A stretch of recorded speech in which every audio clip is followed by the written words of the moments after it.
અમારા પ્રમુખ સ્વામી કુટીર સોસાયટી છે. કઈ જગ્યા પર આવેલી છે શું સમસ્યા? અડલાદરા આવી છે.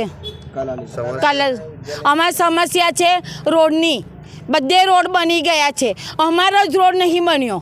ચારે બાજુના રોડ બની ગયા છે. અમે કેટલા લોકો પડી ગયા, લોકોના દવાખાના થયા, લોકોના ઓપરેશનો કરવામાં આવ્યા. 10 વાર તો મીડિયા આવીને ગઈ તોય અમારો રોડ નથી બન્યો. શું તમે શું કહેવા માંગશો? કોર્પોરેશનને શું કહેવા માંગશો? કોર્પોરેશન કામ કરતી નહીં, વેરો લઈ જાય છે, પૈસા લઈ જાય છે, તોય અમારે કામ કરતી નહીં. વોટિંગ અમે નહીં કરીએ, કોઈને બી વોટિંગ નહીં કરીએ. અમે ભાજપ હોય, કોંગ્રેસ હોય, કોઈને બી નહીં કરીએ. અમારી સોસાયટીમાં આવવાનું જ નહીં, વોટિંગ કરવાનું. બહિષ્કાર કરાવીશું અમે લોકો. અહીં આવવાનું જ નહીં. પહેલાં રોડ કરો, પછી વોટિંગ લેવા આવો. તારે રોડ અમારે કેટલો 3,000નો રોડ છે. શું નામ? કોઈ શિલ્પાબેન.